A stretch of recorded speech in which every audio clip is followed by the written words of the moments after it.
All right, the gig's up. I was going to surprise everybody. Chad Bryan is not in the building tonight. In fact, you probably recognize this voice because it is everybody's second favorite host of Inside Edge Prime Time. I'm here, of course, just filling in, and I'm honored. So we had a flashback there. Football season's upon us, but you see the right graphic there. Chad B with us in spirit. TK Dandridge, am I right? You're right. Everybody's right. A little prime time action for you. I'm Eli Moon. We're back here. TK's back.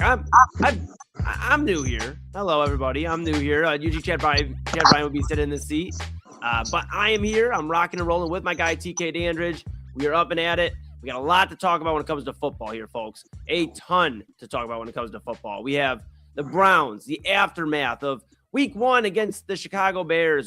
Spoiler alert, we didn't score a lot of points. I understand that's okay in preseason, but usually want to see a little bit more from the offense. We'll talk about that. Of course, later on, we'll talk some rookie quarterbacks. I'm very curious to pick the brain of one TK Dandridge because he usually calls his shot pretty well. So I want to see what he's thinking when some of these rookie quarterbacks and youngsters out there. And then, of course, we'll talk about two receivers that have something to prove for different reasons and around the same age, a little bit of difference, but who's going to be more important and a better option for their team come the regular season, who's going to have a better year. We'll talk about all of that here on a legal formation. Like I said, I'm Eli Moon filling in for Chad Bryan, TK Dandridge to my right, your right, everybody's right. And we are rocking and rolling. TK, how are you feeling, man? It's weird being here with you on a Monday, but I'm not complaining. What's going on, man? Doing quite all right, man. Been a long couple of weeks, these past couple of weeks, but trying to maintain, just trying to juggle everything going on, and keeping a positive attitude about it. But I'm happy to be here, man.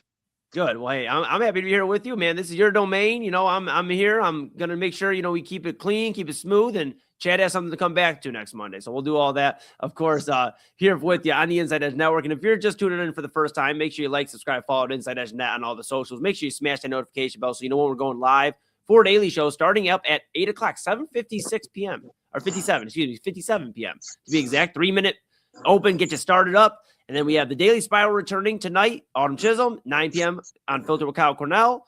Inside Edge Prime Time. Chad Bryan will be back later. He's taking care of some stuff. He'll be back later for Prime Time. And then, of course, Midnight Run with Anthony Alford, 11:30 to 1 a.m. So Inside Edge Net is where you're going to want to go. All the socials. InsideEdgeNetwork.com is where you're going to want to read about all your favorite personalities. Check out our partners page. Couldn't do without our title sponsor, The Brothers Lounge. And, of course, Fanatics.com, AlleyRoseFragrances.com, W Energy, Monster Moments, SportsMemorabilia.com, and Omega Video Marketing. And make sure you take us out on Roku. Check us out on Roku. Take us wherever. Near or far, here we are on the Inside Edge Network app on Roku. My goodness. TK, a lot to talk about. We got to get into it right away, bud. The Browns lost 34-10. I know that's not necessarily a spoiler alert because the Browns, we're used to L's on a Sunday. And I thought it was hilarious before we get into all the ins and outs of everything that the Browns can't even get a nationally televised primetime preseason game, that they had a 1 o'clock Saturday game. If you blink or forgot about it, you had family things to do, you missed it, unless, you're double A Anthony Alford, who scheduled it around there, the family outing and things like that. But, TK, got to ask you, Deshaun Watson, we'll pull the stats up here. Deshaun Watson, 11 of 15, 126 yards, got 10 points, didn't throw a touchdown. It was Casey Concepcion rushing one in, the rookie, and he fumbled the ball. It looked a little timid in the pocket. Shedeur Sanders, 6 of 11, 79 yards and an interception, and sailed that pass. And then Dylan Gabriel, 5 of 8, 22 yards, and he decided to throw one in the triple coverage. So we got a lot to break down when it comes to this quarterback room. My question to you is, how are you feeling going into week 2 of this preseason now that we've seen Deshaun Watson on a field for the first time in 2 years? And it seems like some of the same tendencies with Shedeur Sanders that people were concerned about last year continue to show their head. And let me be transparent. I'm a Shedeur guy, TK, but you can't have some of the passes. I'm curious. What are your thoughts, my guy? Well, to be, quite frank with you, I don't want to channel too much of my inner Rick Moranis, but right now I'm feeling real, honey, I'm scared as hell. To be quite honest with you, instead of shrinking the kids, I'm just frightened right now. To be quite honest with you, yes, Deshaun Watson was decent.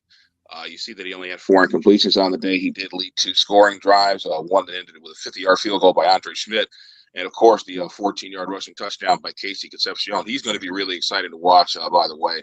I thought he did a lot of very nice things, very solid route runner, was able to make a play over on the out route later in that second quarter. before all the starters were able to, go to the Pine and, relax and whatnot. I thought the punt return was absolutely brilliant. Whoever the hell tripped him up on that return that is on this team, you cut his ass today. He would have had at the very least, a 50-yard return on that one if he had not sprung it to the house. So, back to Deshaun Watson. I thought Deshaun Watson was solid. Obviously, the fumble sucked. Then to get Shador in there, he made a couple of nice throws before he threw another idiotic interception and had a fumble himself. Also, Dylan Gabriel threw a bad pick. It's just kind of an uneven, weird taste in your mouth after that game. I know none of the Browns faithful is extremely hype after that performance, but I do think we are paying attention much too closely to the final score of 34-10 than what actually happened, because you look at the first half, you go in tied. Right. This is the brunt of the work from the starters and a little bit from the second unit before Ben Johnson just said, "Hey, I'm going to go to Tim Hortons real quick, grab me some coffee. Antoine Randall, you call the rest of this game. And we get the hell on out of here." Yeah. It's a very uneven feeling. But at the same time, I do encourage all Browns fans to take everything that happens in this preseason with a grain of salt. Yes, it was a terrible ending. There were a lot of things that you could be extremely happy about. You like the involvement of Casey Concepcion, like I said before. I thought Spencer Fano had an absolutely beautiful debut. I love the foundation that he sets as a pass blocker. Even on some of the initial blocks, he would miss by going too far outside, and then he would miss the inside plate at first. But his foundation is so solid, he keeps those feet moving laterally and does not get tangled up. And he is obviously very strong as well. I like that.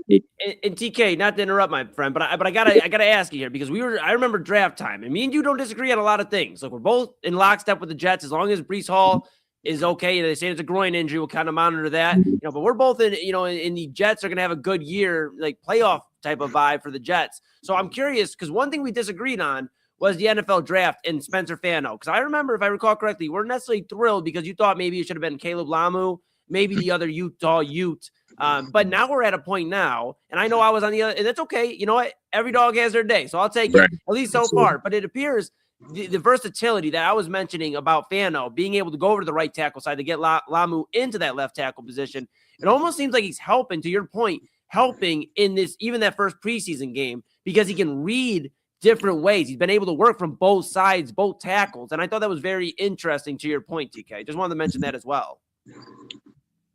Yeah, definitely was in my feelings draft night. I was very angry with the Tennessee Titans for stealing my dream of taking Carnell Tate with the 4th overall selection. Very hurt by that. But I knew if I had any common sense whatsoever, I knew that was a possibility going into April, especially with all the talk that had happened. Everyone wanted to call him a Jeremiah Smith merchant. And I'm telling you, he's out to prove everybody wrong. He's out there looking like Diet Randy Moss out there in Titans training camp this offseason. So he's going to have a hell of a year trying to prove everybody wrong. But at the same time, at that point in time, I really didn't want to admit that we had got a great player. Because I was too busy being angry. I get it. Right. But yeah, now I'm just like, look, man, we got the franchise tackle that we need. He's extremely young at 22 years old. He looks like the big. He looks like the great Khalid almost. 8 inches shorter, but he's still very, very large man with a lively presence to him. So I'm definitely glad to have him part of this offensive line. This mix of young and old that we're going to be getting this year. It's going to be interesting to see how they cohese together. Yes. Yeah, I agree. I'm very curious, because I was mentioning this yesterday, actually, on Main Event with Robin AA yesterday, TK. I mentioned I'm a little concerned at times about how some of the competition battles are going on in camp. And again, it's not for us to necessarily figure out. That's for Todd Monken. So however he feels he's going to figure these types of situations out offensively and defensively, but more importantly, offensively, because that's been the biggest concern for, well, I've been I was born in 97, TK. The Browns came back in 99. So they've been a constant rough offense pretty much since I've been alive. So, we're at that point, and for most Browns fans, that's been the case. But you think of the offensive line battle, and I guess that concerns me a little bit at times because you heard DeJuan Jones getting reps from Spencer Fano and then being in a battle, and then these other lineman battles. And I understand there's a lot of fresh blood, a lot of retreads. There's no longer the Joel Batonios, JC Treaders, Wyatt Tellers of the world on this line, even putting Jack Conklin in that. But you don't have that anymore. You have a lot of fresh blood. But I guess I would rather see continuity as opposed to competition at the offensive line position. Those first few weeks, OTA, and then the first week or two of training camp, that's, I feel like, when you should have figured out, hey, who are we running with and want to get the most continuity with? Because we both remember, as Browns fans, that offensive line went through a lot of retreads, a lot of change because of injury, because of guys not being available. And we've seen that become more and more of a trend over the last 3 to 5 years. I'm concerned that they're not going to have enough fluidity as a full offensive line. Now, what you mentioned about Fano makes me a little bit better, feel a little bit better because, yes, he looked strong at the tackle position. There's some other highlights, but I get concerned about the middle, man, because there's some real mean nose tackles in the AFC North, and all it takes is them blowing up the middle of the huddle, essentially, right? Like the line, and then they got some pain. Got some pain coming, whoever is at quarterback. So I'm a little fearful there, man, but you bring that up, and then you also brought up the fact about the quarterbacks, and that's what I want to really kind of pivot to here for a moment, get your thoughts on. Denzel Boston and Casey Concepcion didn't play a ton. Concepcion gets in the end zone, and here's where I'll put my hand up, TK, because I, on draft night, was like Casey Concepcion, maybe Corey Coleman 2.0, and I overreacted. That's my bad. It's my bad. But he gets in there with a rushing touchdown. Boston looked real good at 3 of his 4 targets he caught. He made, I'm not looking for 100 yards or 80 yards. It's a preseason. I just want to see, can you catch the football, and do you look efficient doing so? What were your thoughts out of the wideouts, Boston and Concepcion? And then, we did see, I believe, a little bit of Harold Fannin and Judkins out there, obviously, as well. What did you think of what we saw out of that team offense? If it is Deshaun Watson there, if it is Shador, but just the guys around there that builds up that nucleus. Yeah, I'll tell you something, Mooney. Regardless of what happened on Sunday, I'm excited about this receiver group, particularly Isaiah Bond, Denzel Boston, and Casey Concepcion, to be quite honest with you. I've been saying all offseason, these 3 guys need to be your top 3. Now, I understand Jerry Jeudy is the veteran of the group. He still has, I believe, $22 million guaranteed left on his contract. Yep. If not more, I think it was somewhere along the lines of 35 to 40 million total guaranteed once we first got him here. So there's a little bit more cash to go. So we'll see how that plays out. But at the same time, these young guys got to be your top 3. I just totally think that with how Isaiah Bond's rookie season went, there was a ton of missed opportunity there. There's way too much missed opportunity there. That was a kid that got open quite often. If it wasn't his speed, it was definitely because he got somebody's ankles in a bind and he got free at the last minute. But either the quarterback already got the ball out of his hands to make a bad decision, or he's already on the ground, because he got hit. So a ton of missed opportunity there with Isaiah Bond. I expect that to be replaced somewhat this season. Obviously, I don't expect 16 catches. I expect way more than that, even with the influx of talents that we have this year. Obviously, with Denzel Boston and Casey Concepcion, a lot of people are predicting these 2 gentlemen to come out of the gate quick and get 1,000 yards each, which will be lovely. Don't get me wrong, which would be great. But, with the uncertainty at the quarterback position, I really don't, let's not get too hyped too soon now. Let's figure this thing out. Let's see how things pan out. But I do enjoy watching these young guys, go out there and try to perfect their craft, and especially with a guy like Harold Fannin, who was completely violated by ESPN standards as they ranked him as the 19th best tight end in the NFL. I mean, I understand the young man has only played 16 games, I'm sorry. But to put him at number 19, I hate being one of those guys that says just say you hate Cleveland, but just say you hate Cleveland. I just don't understand that logic at all. But he's out to prove some guys wrong too. So, but I do like this Browns nucleus of talent young talent that is. And I think they're going to bust out in some mad fun. Yeah, and I think another guy to keep an eye on too, and I may, maybe a little bit of a reach here with the name I'm about to bring up, but Luke Floria, an Ohio guy, an Ohioan, a Mentor high school graduate, signed by the Browns as, I believe, an undrafted free agent back in 2025. And now, he had that big catch from Shedeur before the oversale and the interception and all that later on. But he had that nice catch from Shedeur. He reeled it in. I'm curious to see how he kind of breaks into this receiver room too, because there's a lot of unknowns. Of course, we believe that Denzel Boston is that guy. He can become that alpha wide receiver. Casey Concepcion can be shifty and find his way into open space. That was the big talk coming into the draft, and obviously when the Browns drafted him. The other thing I think about, though, is you mentioned Isaiah Bond, and obviously the Browns have a lot of money, not a ton. I mean, not the Deshaun Watson level of money, but they have a good amount of money invested into an undrafted free agent, guaranteed money.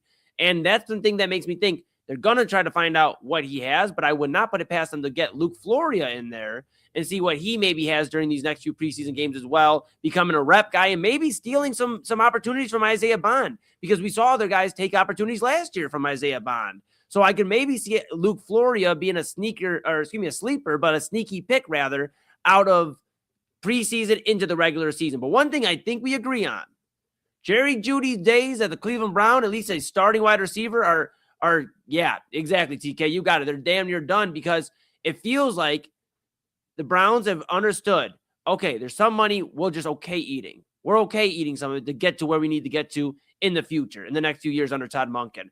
And you know where it sounds great for Jerry Jeudy is a place like San Francisco. I brought this up a few weeks ago, maybe even last week on the network, but I brought up San Francisco. They're missing Ricky Pearsall. He's out for, I believe, the season now. And so they have Deebo Samuel, who I rock with Deebo. He's a little bit older now. Mike Evans, awesome, a little bit older. And then, of course, you have Christian Kirk in there. I wouldn't put it past San Francisco. That's one of their type of moves, to go grab a sleeper, somebody that isn't really working out in Cleveland, go put him there as a third or fourth. We just need you to catch 2 passes. We don't need you to catch 7 to 8. We just need you to catch 2. I'm telling you, I don't know. I was on the fence yesterday at main event, where if Shedeur Sanders doesn't get the gig, to pivot back to the quarterbacks for a moment, that I don't know if he'll be in this roster at week 1 of the regular season as well, because I believe there's a strong possibility the Browns go, we don't want what happened in the past with quarterback battles where they're chanting for Shedeur and the fans and the Sanders camp and all of that. Whether it's right or wrong, they don't want to deal with that. I think there's a strong possibility both these guys, Jerry Jeudy and Shedeur Sanders, if they don't win starting roles, could be out of Cleveland very, very soon. I know that's a strong take, but I think the Browns are trying to shift towards the dome, and they're not trying to find out, hey, can we make another year or two of Jeudy work? Can we, if we, bring Shedeur in midway through the season, can we make it work? 2027 is a pivotal year for the Browns. They want to make sure they have that offense intact and no distractions. And I'm not calling Shedeur a distraction necessarily. I understand that is a triggering word for a lot of people in Cleveland. I'm a Shedeur guy. But what comes with the quarterback battle is when somebody doesn't win it, and they're as popular as he is, it will become a distraction to the team, because the fans are going to want him in. A lot of the fan base loves him. And, of course, you're going to hear the noise from the Sanders camp. That's just a reality of the situation, TK. But am I off base there? But I mean, maybe I am, but I feel like Jerry Jeudy and Shedeur Sanders could both be out of Cleveland and in different destinations here, in 2 weeks? Oh, we lost TK here for just a moment. We're going to get him back here just a second. If you're just tuning on in here, Illegal Formation, this is the Inside Edge Network, and Chad Bryan would typically be hosting. He is off. He's taking care of some stuff right now. He's back for prime time. And don't worry, TK was just probably trying to process that I said Jerry Jeudy and Shedeur Sanders might be off this roster. He's back with me. TK, am I far off, or do I have something here? Because I think there's a strong possibility the Browns go, let's just sharpen this offense to where guys we can at least move forward with for the most part. And then, of course, Deshaun Watson. Yeah, I do think that may be a bit extreme to say that Shedeur would be gone, but I do understand 150,000% where you're coming from, because we've seen it in the past. We've seen it in the past here. Right. When we drafted Johns 22nd overall, and of course Brian Hoyer was coming back from the brutal injury week 4 in that primetime game against Buffalo. So yeah, I get it, man. You really don't want the whole division of not only the team but the organization. If the division gets outside of the organization, it leaks to the fans. Like it's just a complete mess from there. And I hate admitting it. I always say, make the main thing, and keep it that way. But at the same time, the main thing can get touched at any given time, and this is an issue that could possibly end up touching that. So if they do decide to flip the kid, I will be disappointed. But at the same time, if he doesn't win the battle, it's, he's got no one to blame but himself at this point. I do understand the kid is young. I know his career isn't over yet, but this is a dire straits type of situation, my friend. Yeah. This is how open the NFL is going to be and how it has been for a number of passers. Just this decade alone, you already know. Everyone that has watched the NFL since 2020 knows that the NFL has a terrible NFL quarterback developmental problem, and it is rearing its ugly ass head every 15 minutes, whether we want to see it or not. Yep. No, exactly. You're spot on, TK. And it's frustrating. I'm a Shedeur guy, like I mentioned, but I just see that if he doesn't get this gig, and the split reps in practice this week coming up against the Buffalo Bills makes me lean towards he may not be a Cleveland Brown much longer, which does disappoint me, but I wish him the best. And I'll say this as we go to break here. The name or the team rather to look out for when it comes to Shedeur Sanders, if he is on the move. If the Browns say, hey, you know what? We're going to rock with Deshaun Watson, and then Dylan Gabriel is going to be the backup that we're not really worried about ever getting in the game. Hopefully not. And then Taylor Green's our project, because you don't want typically two projects on your roster. And if they still view Shedeur as a project, and Taylor Green as a project, that wouldn't make a lot of sense, I think, for the Browns front office. So a team to keep an eye out for, TK, the Washington Commanders. Jaden Daniels already suffered injuries there in Washington. Marcus Mariota as the backup already got injured in preseason. So it's a very volatile quarterback room in terms of injuries. So wouldn't that be the closest way for him to get on the field? And there's at least some offensive weapons there where he could maybe get some playing time. So again, a little bit of a long shot, but I would say keep an eye on Washington if the rumors start heating up that Shedeur Sanders is going to be on the move. So kind of keep an eye on all that, TK. But we got so much to get into, man. I can't wait. I'm so excited. I'm here with TK Dandridge on Illegal Formation. I'm Eli Moon, filling in for Chad Bryan, who's back later on for Prime Times, taking care of some business right now. But we are with you for the next 38 minutes or so. We're going to take you damn near right up until the start of the evening stream. So excited for all of that. Excited for all of you to be with us. I got to do something real fun here, TK. This is what happens when we get new commercials. I got to bring you back just like that. Here's what happens. We have new commercials. We just got, of course, our new titled sponsor, the Brothers Lounge. It's on 11609 Detroit Avenue. 11609 Detroit Avenue. Great live music all week long, TK. Great food. Chef Win his Winnings Bites. Winnings Bites. They have burgers, wings, fries, nachos, anything you could think of, TK. Chef Wynn's chefing it up, and it's a phenomenal menu. Double A and I were there Saturday. We had some great food, so get there, 11609 Detroit Avenue, the Brothers Lounge. All you out there listening, check it out. Hear a great show, get some great food. Double A had the voodoo pasta. That was phenomenal. Double A gave a glowing review, and you can't go wrong with, of course, Chef Wynn and the Brothers Lounge, new titled sponsor of the Inside Edge Network. We're going to take a quick pause, though, here, TK and I. Had to do a little switcherooski, move a few things around from studio to studio. We went to Prime Time for a minute, but we're going to be back here, and we're talking rookie quarterbacks. Fernando Mendoza, Carson Beck, a lot to take in. Drew Aller, anybody? We'll talk about all of them here on Illegal Formation, coming right back after this. Looking for an iconic Cleveland music venue that features premier entertainment, spirits, and food? Well, look no further than the Brothers Lounge. They offer a variety of live entertainment acts weekly, along with a diverse selection of beer, wine, and fine spirits, not to mention Chef Wynn's food menu, which has been crafted with traditional American fare with a modern twist. So come on out and enjoy the warm hospitality and make some new friends right here in your backyard. For more information, head over to brotherslounge.com and check them out for yourself at 11609 Detroit Road. That's right near the border of Cleveland and Lakewood. The Brothers Lounge, proud sponsor of the Inside Edge Network, Cleveland's digital leader.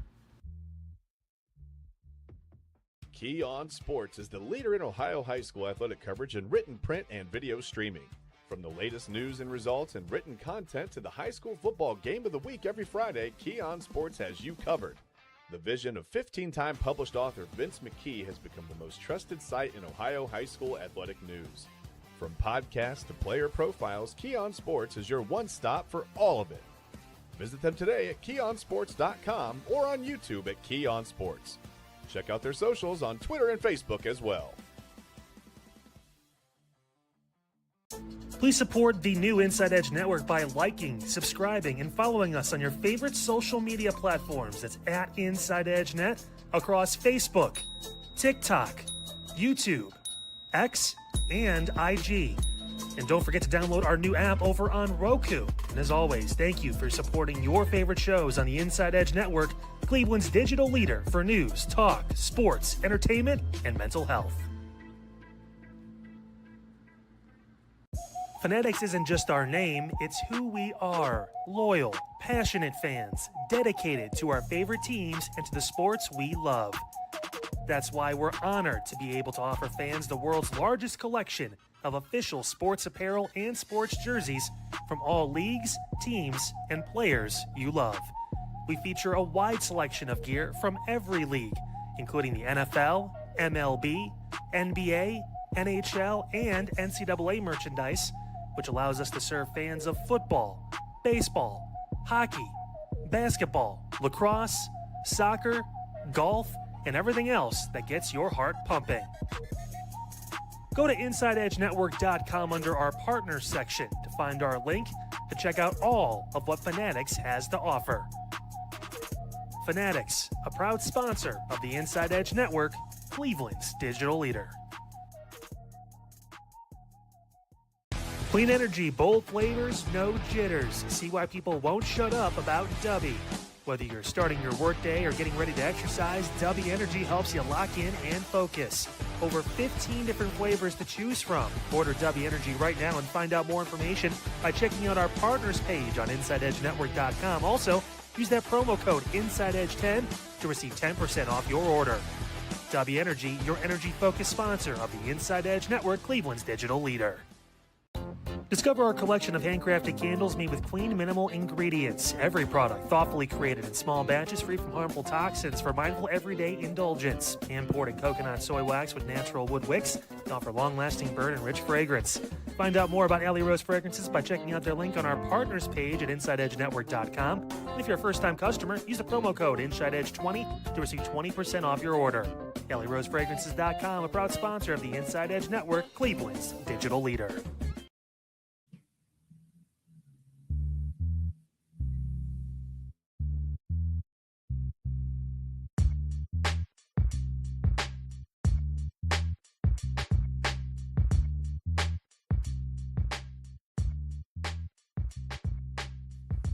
And welcome back to Illegal Formation here on the Inside Edge Network.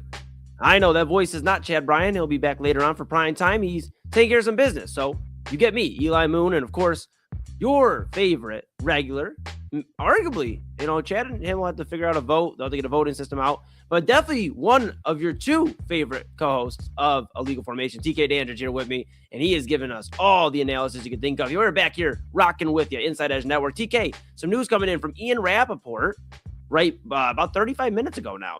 Rookie wide receiver Jordan Tyson, who's been a standout during training camp, this is per Rappaport on Twitter, is expected to be out roughly 2 months with his hamstring injury per Ian Rappaport and Mike Garofalo.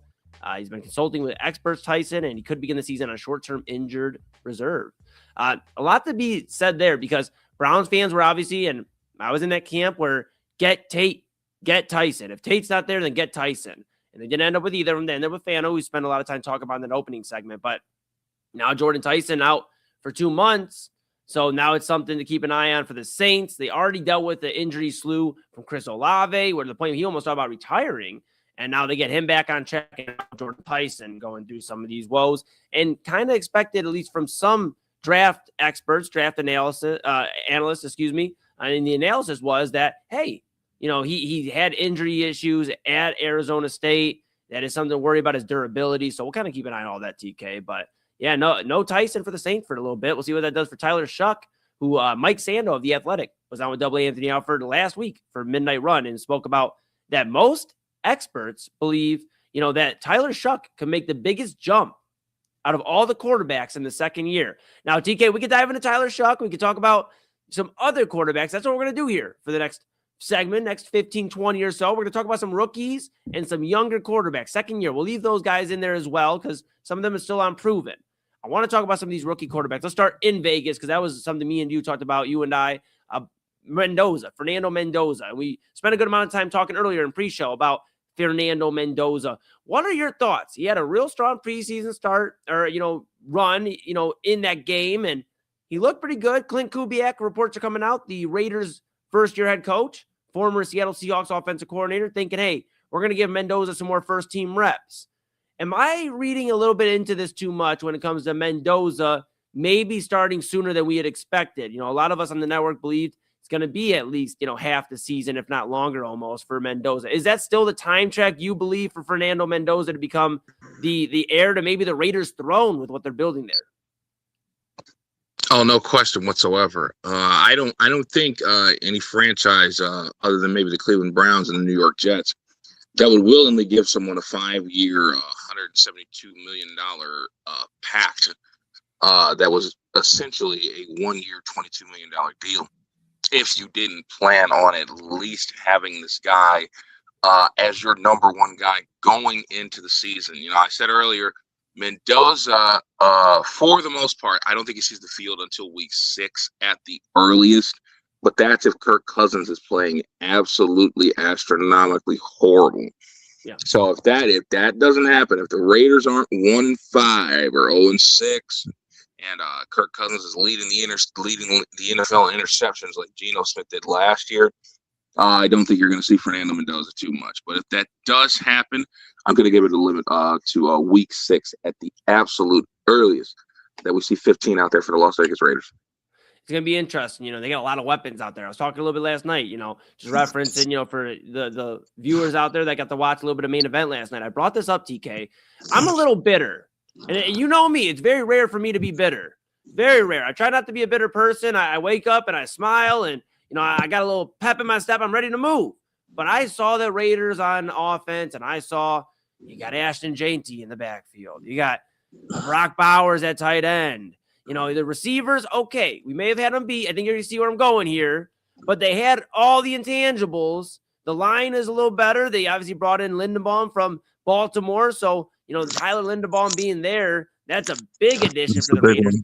It almost reminds me of the 2018-2019 Browns when they had Jarvis Landry. Hollywood Higgins was still a fun, hey, what could he become still? And he was making some big plays. He had Nick Chubb and then Kareem Hunt obviously added to that backfield. The line was not old and decrepit at that point. And you had a guy, and I know you got to be careful around, Cleveland saying his name because you could run into the wrong people that get mad at you. But Baker Mayfield, he was obviously the Browns guy for a moment there. So I'm a little bitter, TK, and Rob told me yesterday, look, it's okay. You're probably a year away from you having that same experience because you're probably going to 27, and it's kind of where my mind's at. I'll talk a little bit later about that on prime time when we talk about the Browns later, about what exactly they do for this year moving forward. But all that to be said, I'm a little bitter, man. And shout out Tom Brady, shout out the Raiders are doing their thing, and Clint Kubiak's an offensive guru.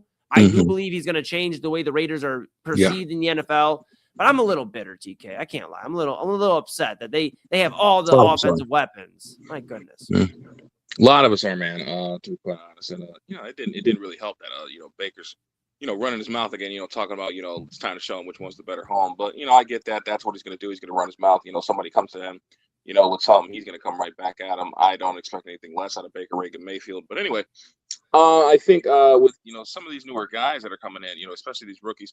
You're not going to expect an influx of these young guys to play early, because there are a lot of these veterans that are still out here with, pretty big deals to worry about. Obviously, we just talked about the Kirk Cousins, Fernando Mendoza situation. And then you look at Arizona, and, we were getting ready to talk about Carson Beck and how well he played in that Hall of Fame game. I definitely thought that there was a chance that the Arizona Cardinals could have the most interesting quarterback battle in all of the NFL. I know a lot of people are obsessed with, what's going on with Shador. Is he going to beat out Deshaun Watson? There are some people that think, Quinn Ewers may have a chance against Malik Willis. By the way, I thought Malik Willis did very well in his preseason game. That first drive that he had, very nice. Couple mistakes here and there, but, you thought the out route, to get things started off was really nice. Obviously, the big catch by the Texas Tech rookie Caleb Douglas. That kid's going to be a big part of their offense out in Miami this year. They're going to do everything that they can to get those young guys together. But I think Caleb Douglas is going to be the one on the forefront as Chris Bell continues to recover from the ACL. And they figured out what to do with Kevin Coleman Jr. But yeah, back to the Arizona Cardinals.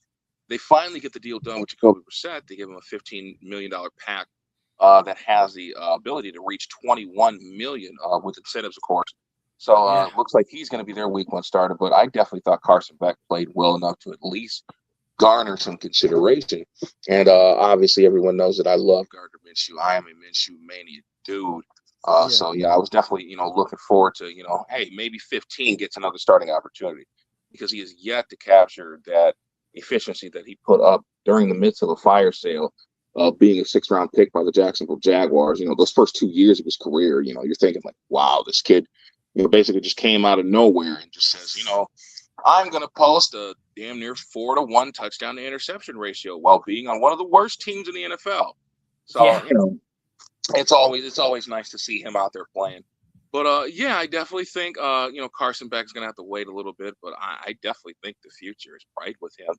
I definitely think it would not hurt to roll the dice on him. I know everybody's looking for 2027 already.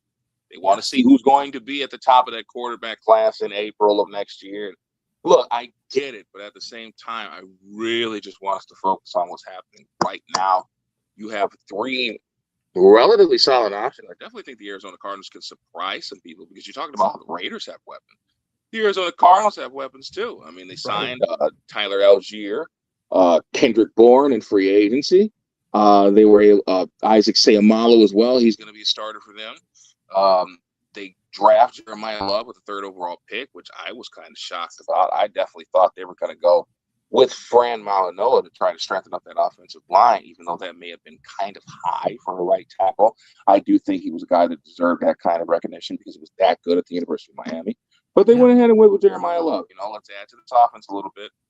Give some more pieces. We already got the best tight end in football in Trey McBride. Now you get Michael Wilson, who's going to be their number 1 wide receiver. You still got MHJ, who made a nice catch in the end zone in the Raiders preseason game. How about that? I mean, my goodness. I mean, think about if they can do something with Marvin Harrison Jr., a guy that, I mean, everybody was saying this might be the best Ohio State wide receiver to come out. This might be the man. And now, of course, we're having Jeremiah Smith discussions, TK, as we gear up for 27, as we look ahead a little bit here, just a little bit. But you bring up Arizona, and, a lot of people don't think about that offense, but they are sneakingly good. And Jacoby Brissett kept them above water in terms of, I know not win-loss, but they were in a lot of games. The Cardinals weren't getting blown out of the arena, the stadium, every single week. So I believe there's something to take a look at when it comes to Arizona. And I think the one thing that's going to hurt Carson Beck, and I've been reading reports that he's day-to-day right now with a rib injury. If he doesn't get any significant time in week 2 for the Cardinals, I think that kind of aligns for Jacoby Brissett to be the starter, and then Beck's just going to have to outplay him or hope there's something where Brissett maybe loses the job. That would be his hope there. But Beck's an interesting one, TK. Now, the other thing I'm interested in, too, is you got a guy like Drew Aller, right? Drew Aller is a guy that you kind of look at not right now, not right this instant. A guy that, hey, he's not going to beat out Aaron Rodgers. But what you do see with him is like, okay, if it's not Will Howard, it might be Drew Aller. And how ironic would it be if the Browns have to face another Ohio guy, a guy that obviously, Drew Aller, I believe, Medina. So a guy that could go from Medina, Ohio, a lifelong Browns fan, to being a thorn in our side for the next decade. TK, Beck, you bring up, he definitely could see some playing time this year. Mendoza, I'd imagine we'll see him this year. We may not see Drew Aller this year, but my goodness, we talk about 2027 and looking ahead.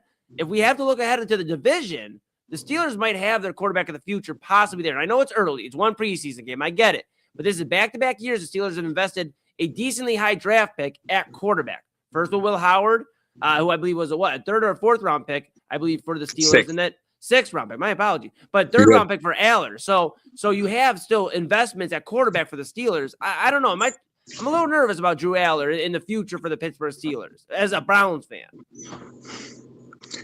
I remember a lot of Browns fans were enamored with the possibility of getting him in the draft. But, obviously we weren't thinking 3rd or 4th round. We were definitely thinking round 1, maybe pick 4 or 5.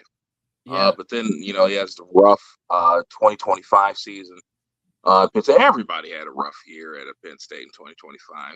It was it was just unfortunate the way it went down because, the kid has talent. He's a very good player.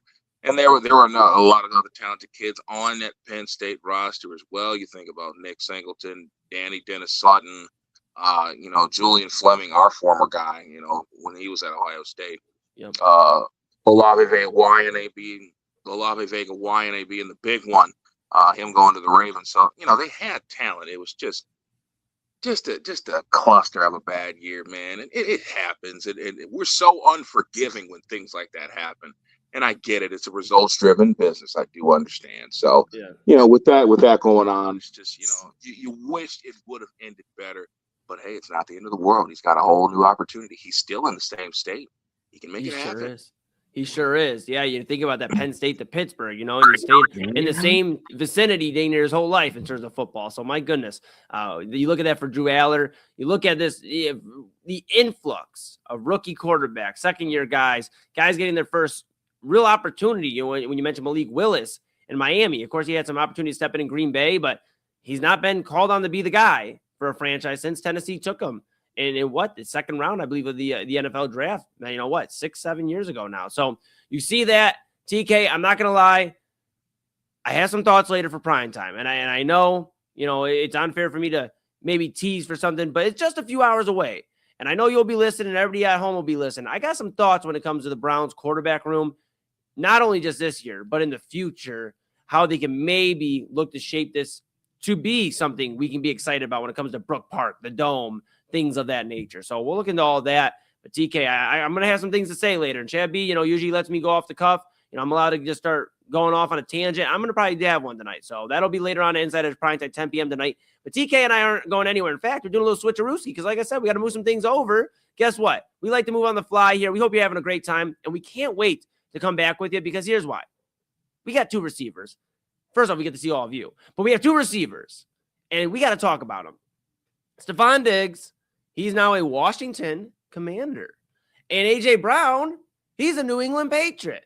They both have drama off the field this offseason for one reason or another. We're going to talk about who could have the better year and maybe who's more important to their team when it comes to two offenses, two young quarterbacks drafted the same year, a pick apart. Who's going to be more important for their third-year quarterback? Is Drake May going to benefit? Is Jaden Daniels going to benefit? Do they all benefit? Usually that doesn't happen. So we'll talk about all that, of course, here to close out the show. We're coming back. It's a legal formation. TK Dandridge. Am I right? You're right. Everybody's right. I'm Eli Moon. We're back right after this. Dine, drink, and dance at the premier spot in town. It's time to check out all of what our friends over at the Brothers Lounge have to offer. Everything from weekly live entertainment, a wide variety of different beers, wines, and spirits, and a nice, really crafted American fare menu with a twist courtesy of Chef Wynn that'll make your mouth water. So, what are you waiting for? Head over to the Brothers Lounge at 11609 Detroit Road or check out their website, brotherslounge.com, to learn more about what you've been missing out on. Brothers Lounge, proud sponsor of the Inside Edge Network, Cleveland's digital leader. Whether searching for a baseball autograph by your favorite World Series slugger, a signed football by an iconic Hall of Famer, or the jersey of a world-famous soccer star, you've come to the right place. Here at sportsmemorabilia.com, the web's leading source for authentic sports memorabilia, you'll find more than 500,000 authentic products from nearly every professional sports league, team, and players. Not only will you find your next prized sports possession with ease, thanks to superb customer service and tremendous site experience, you'll have satisfaction and peace of mind that every product listed comes complete with a certificate of authenticity and is fully backed by the sportsmemorabilia.com lifetime authenticity guarantee. Check out sportsmemorabilia.com by heading over to the partners page on our website, InsideEdgeNetwork.com. SportsMemorabilia.com, proud sponsor of the Inside Edge Network, Cleveland's digital leader.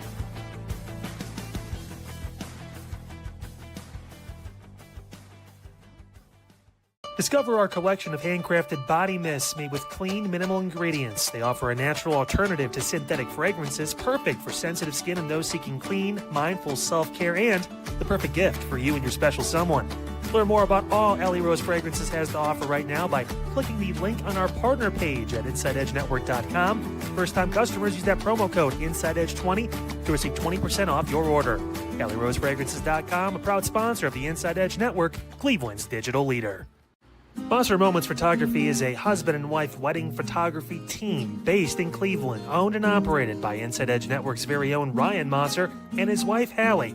For the past 10 years, they've captured more than 100 weddings across Northeast Ohio and beyond, always working together as a true two-person team. Their style centers on authentic, emotional storytelling, documenting the real moments between two people in love and creating images that feel natural, comfortable, and true to the couple.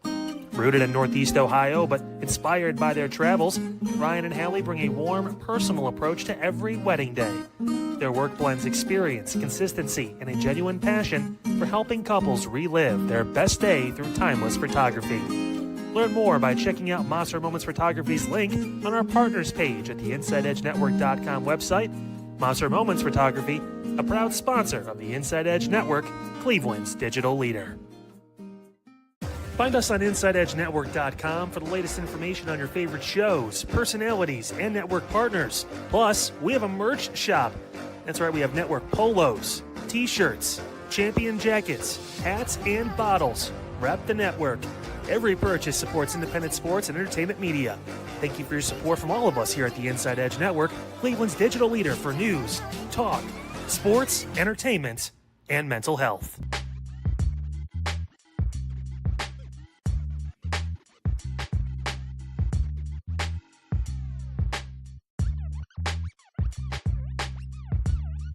Okay, Chad B, I see what you did there. You know, Chad B, man, he doesn't usually show you all the end of that beat, but my goodness gracious. Sometimes you got to start it from a different spot of the beat. Just throw you guys a little bit for a loop, keep you on your toes out there. Excuse me.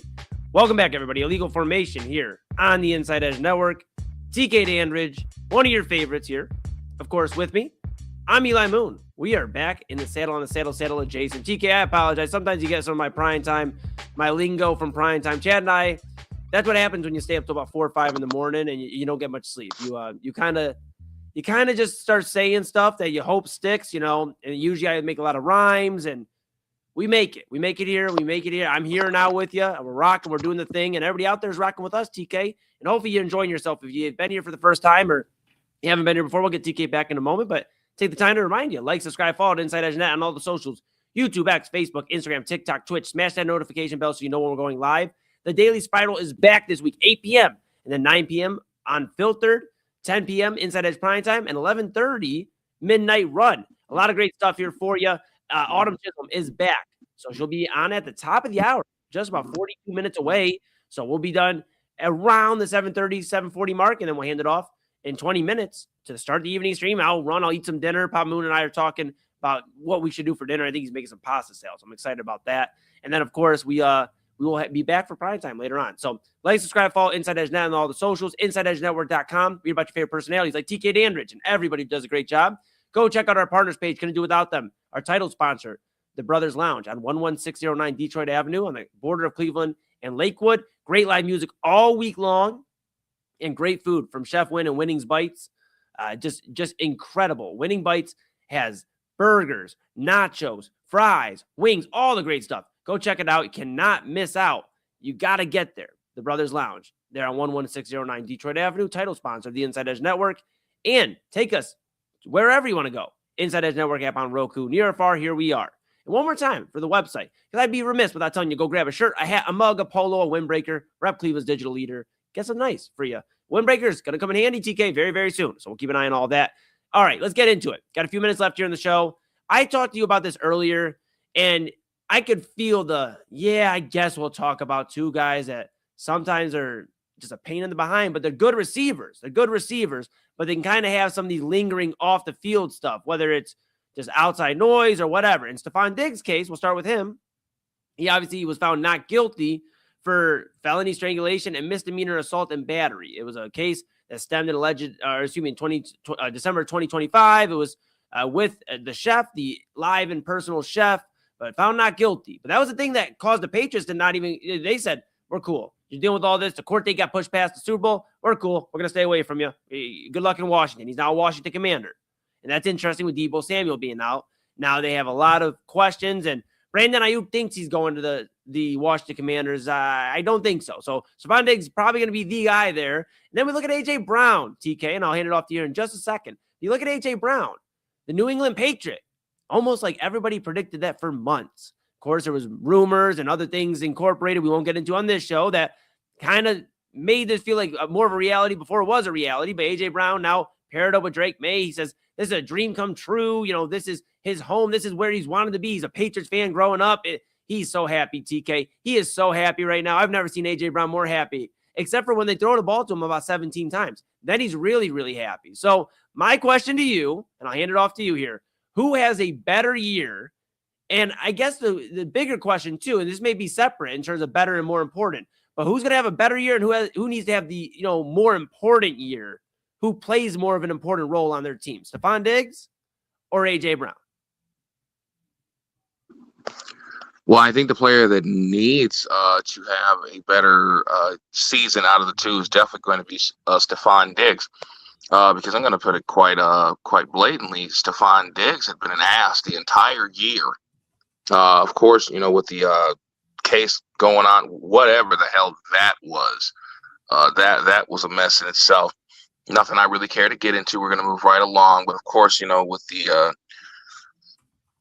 Cardi B fiasco that seemed to linger throughout the entire NFL season, guy was just an ass the entire year, and I really just want to see him get back to ball. Granted, he had a wonderful year last year. They did make the Super Bowl. There's no reason that you should have got the Trent Dilfer treatment, getting canned after playing the Super Bowl after your first year with the team. There was no reason for him to not be on that roster, other than the fact that he was a complete ass the entire year. So you move on from that, and not to take anything away from Arthur Juan Brown either, because he also was an ass last year. He and Jalen Hurts, for that matter. You guys are both successful, very attractive black men. This shouldn't be a problem. Find a woman of your own. Quit with this. You guys are heading towards your 30s. If you're not already in your 30s anymore, I don't need any more of this kid shit in my locker room or on the field at all. I don't need it. No one needs it. Yeah. So, but L's all around for all of you. Granted, you guys are still rich. It'll make more money than I'll ever make in my damn lifetime. But we get past that situation. I definitely think they're in much better situation than they were last year. They have, oddly enough, Stefon Diggs could possibly be the best wide receiver in Washington, D.C. right now. No disrespect at all to Terry McLaurin, old block forever. But at the same time, you think of the production that Stefon Diggs has had over the past 5 years. He could easily end up leading the Commanders in receiving. But, I definitely think that'll still be Terry. But at the same time, his position as a leader of that offense could change. Stefon Diggs is still a very good player. And, this is a guy that averages upwards of 85 catches and 1,000 yards a season. So it's going to be interesting to see what plays out.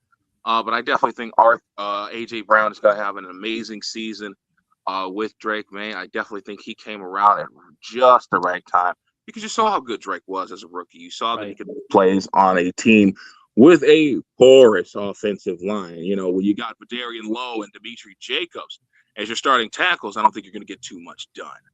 Especially at the NFL level. So, for him to be able to have a solid rookie season and then follow it up with a borderline MVP campaign and a trip to the Super Bowl, you're getting him just the right time, just right at the end of that rookie deal.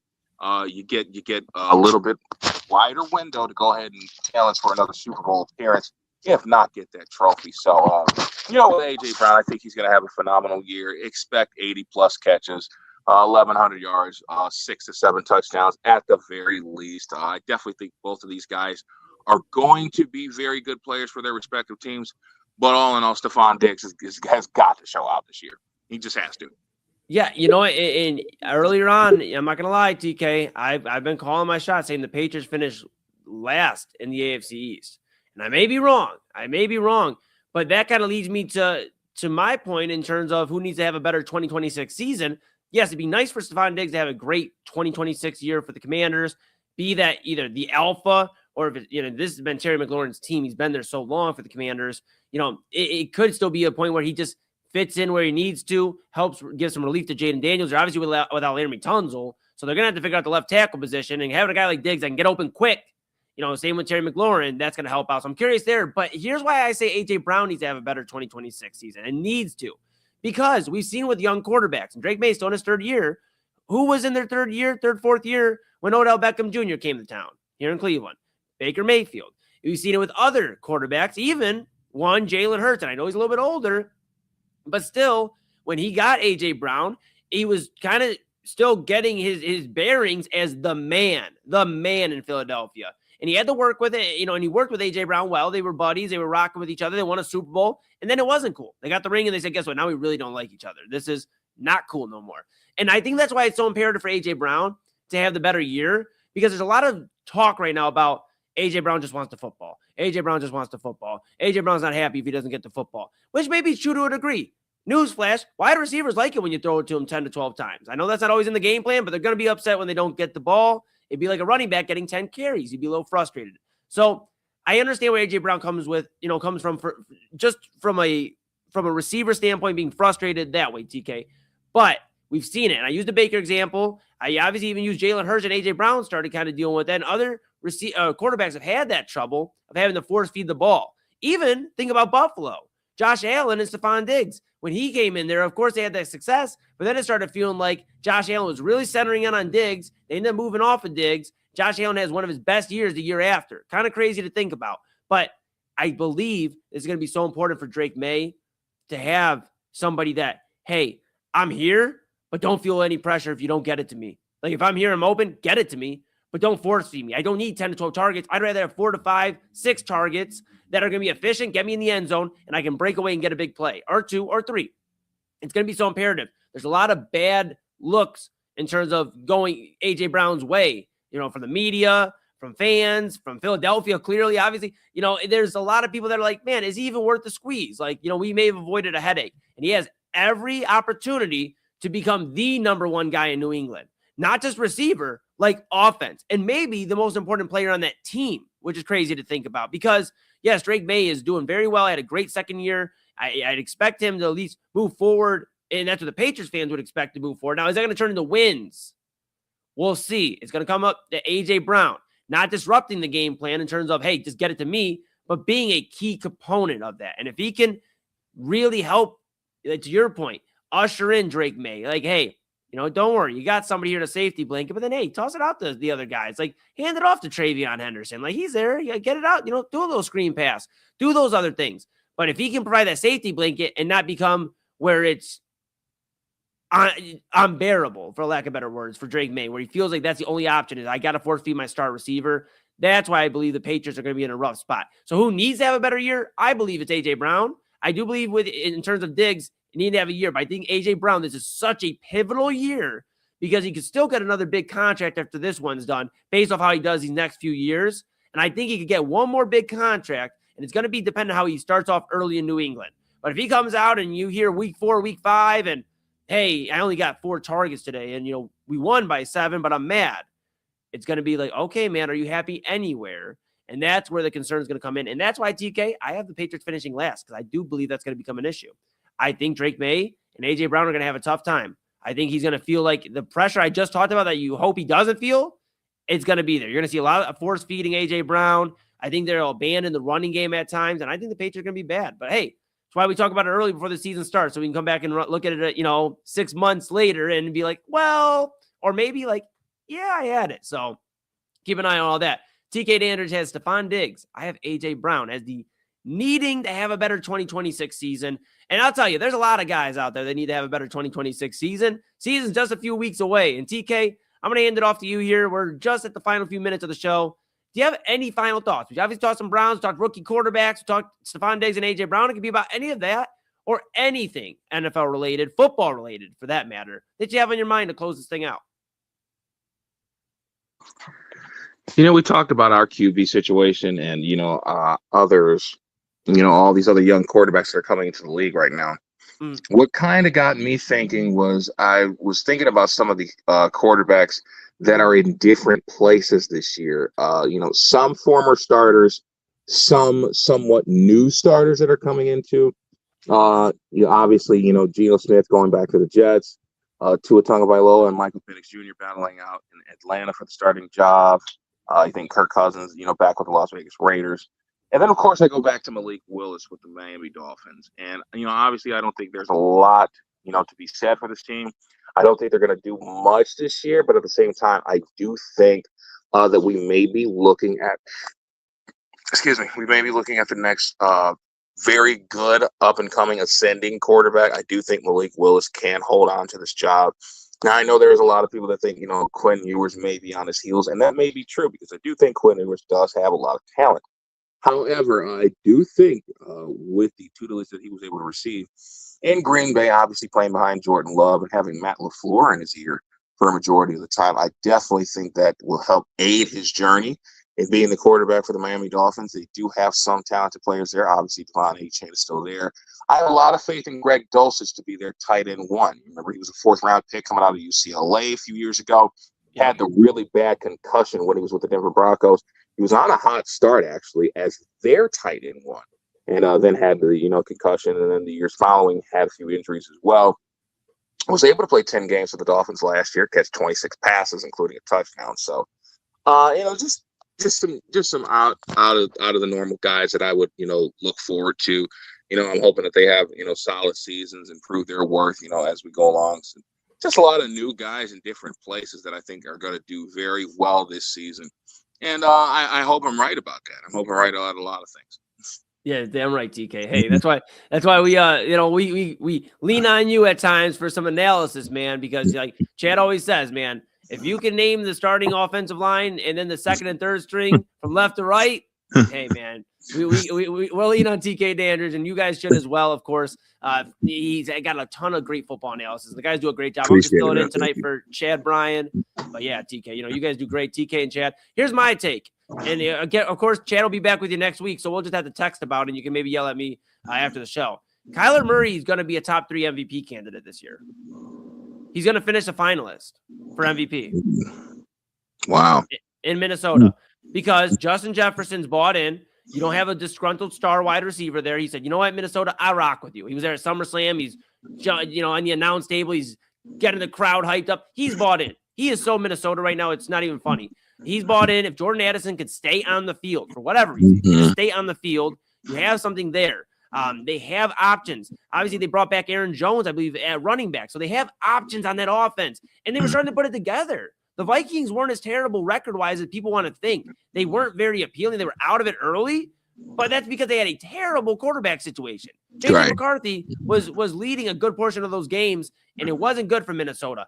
I believe this is the best spot for Minnesota, or for Kyler Murray to be. It is Minnesota. Kevin O'Connell, we've seen what he's done with Sam Darnold. We've seen what he's done with other guys through that Minnesota quarterback room. Even Daniel Jones spent a little bit of time in Minnesota. I know he didn't start really too much there, but he even got some tutelage from Kevin O'Connell. Yeah. If anybody's going to help Kyler Murray put down the video game controller and focus on the football field, it's Kevin O'Connell. He's obviously in the hot seat, or at least a little warm seat, it appears, based off the J.J. McCarthy pick and some of the things going on there, letting Sam Darnold go. There's some things that they're going to have to answer, and some points being brought up across national media is there's nobody else to fire. They already got rid of, oh my goodness, Kwesi Mensah from he was here in Cleveland. So they got rid of, they got rid of Kwesi. They literally have got rid of everybody they could, but Kevin O'Connell. So now you look at this, TK, it makes me think a coach that feels the heat, a defense that at least is scrappy. They might not have a ton of stars. They're scrappy. Kyler Murray's going to win a lot of 30-27 games, 34-28. It's going to be some shootouts, but they're also going to be able to manage the ball well. You'll see a few big Aaron Jones games. I'm telling you, Kyler Murray, he's going to have a huge year. I'm telling you, I'm calling my shot. He's throwing 35 touchdowns, if not more. 35 to 40 touchdowns from Kyler Murray this year. It's going to look the closest thing that he was at Oklahoma, TK. And you know what? I'll wear the pie on my face if I'm wrong. But Kyler Murray, he may not win it. I'm not saying win it. We got to see. But top 3 finalists. He will finish as a finalist. He'll go to the NFL awards ceremony, celebrate as a finalist. The Minnesota Vikings, I'm telling you, they might win the NFC North, especially if Kyler Murray does the way he does. I have them slated. The more I've thought week by week, they're going to win anywhere from 11 to 13 games this year. And they probably will win that division. And I think Kyler Murray is going to be able to resurrect his career. And if not, well, we'll see how he does. He's a ranked player, I think, in Call of Duty. So maybe he's got that type of vibe. All right. Well, they have the roster to do so. So Yes. we'll see what happens. We'll see what happens. Man. We'll see, TK. Hey, one thing's for certain. Me and TK, we're saying JETS. We're not saying let's go, but we're saying they may go to the playoffs. We'll keep an eye on all that, see what the Jets look like, and so much more. Maybe I'll pop in with the guys here throughout the season and kind of talk some football, obviously, with my favorite illegal formation guys. But that's TK Dandridge. Am I right? You're right. Everybody's right. Chad Bryan, back with you next week. We have some announcements to come in terms of the show, legal formation in terms of time. Keep an eye on that and day of the week. We'll keep an eye on all that. We got some things we're working on behind the scenes, but TK is not going anywhere. Chad will be back. He's not going anywhere. I was just filling it in. I hope I held it down for Chad B. So for TK Dandridge, I'm Eli Moon. This is Illegal Formation with Chad Bryan and TK Dandridge on the Inside Edge Network. We'll see you here in about 25 minutes. The evening stream starting in just about 20-ish minutes. Get ready. Stay locked in. Inside Edge Net. Follow, like, subscribe so you know when we're going live. We'll see you at the top of the hour. Thanks, TK. Thanks to all of you. We're back next week with Illegal Formation.